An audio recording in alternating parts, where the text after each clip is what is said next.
Hello दोस्तों, welcome back to our channel interesting facts, जहाँ पे हम जानते हैं कुछ इंटरेस्टिंग और अनसुने फैक्ट्स। तो चलिए बिना देरी किए शुरू करते हैं।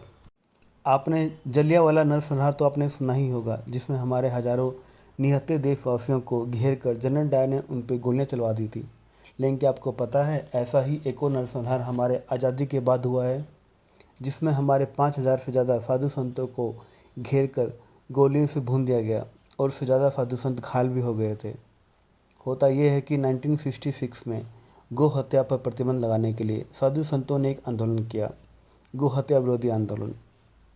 कहा जाता है कि इसमें 3 से 7 लाख लोगों ने भाग लिया था। जब तत्कालीन प्रधानमंत्री इंदिरा गांधी ने साधु संतों की इस मांग को ठुकरा दिया, जिसमें संविधान में संशोधन करके देश में गौवंश की हत्या पर पाबंदी लगाने की मांग की गई थी, तो संतों ने 7 नवंबर 1966 को संसद भवन के सामने धरना शुरू कर दिया।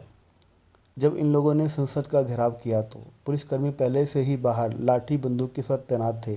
पुलिस ने लाठी और अश्रु गैस चलाना शुरू कर दिया। भीड़ और आक्रामक हो गई। इतने में अंदर से गोली चलाने का आदेश हुआ और पुलिस ने संतों और गौरक्षकों की भीड़ पर अंधाधुंध फायरिंग शुरू कर दी।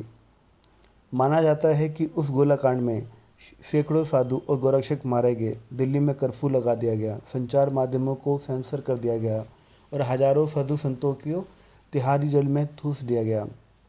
कहा जाता है कि उस फायरिंग में मरने वालों की संख्या 375 से 5,000 और उससे ज़्यादा लोग घायल हुए थे, लेकिन गूगल में मिले कुछ वेबसाइट पर यह संख्या अलग अलग बताई जाती है। कहा जाता है कि गोली चलने के दिन स्वामी करपात्री जी ने उपस्थित लोगों के सामने गरज कर कहा था कि लोग भले इस घटना को भूल जाएं, लेकिन मैं इसे कभी नहीं भूल सकता। स्वामी करपात्री वही थे जिन्होंने इंदिरा गांधी को श्राप दिया था कि जैसे उन्होंने साधुओं पर फायरिंग कराई है, ठीक ऐसा ही उनका भी हाल होगा। यह श्राप उन्होंने संसद भवन के बाहर साधु संतों की लाशें उठाते हुए कहा था, और जो उन्होंने कहा था वो आगे चलकर सत्य भी हो गया। इंदिरा गांधी की मौत उनके घर में हुई और उस दिन गोपाष्टमी थी। स्वामी करपात्री, जिनका मूल नाम हरि नारायण ओझा था, किंतु वो करपात्री के नाम से प्रसिद्ध थे क्योंकि वह अपनी अंजलि का उपयोग खाने के बर्तन की तरह करते थे। कहते हैं कि इंदिरा गांधी ने करपात्री जी महाराज से आशीर्वाद लेने के बाद वादा किया था कि चुनाव जीतने के बाद गांव के सारे कत्ल खाने बंद हो जाएंगे जो अंग्रेज़ों के समय से चल रहे थे, लेकिन ऐसा नहीं हुआ, जिस पे उन्हें आंदोलन करना पड़ा। उन्होंने ये भी कहा, यद्यपि तूने निर्दोष साधुओं की हत्या कराई है, फिर भी मुझे इसका दुख नहीं है, लेकिन तूने गो हत्यारों को गायों की हत्या करने की छूट देकर जो पाप किया है वह क्षमा के योग्य नहीं है।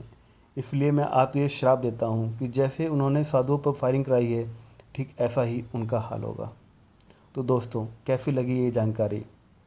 कृपया हमारे चैनल को लाइक एंड सब्सक्राइब करके हमें सपोर्ट करें।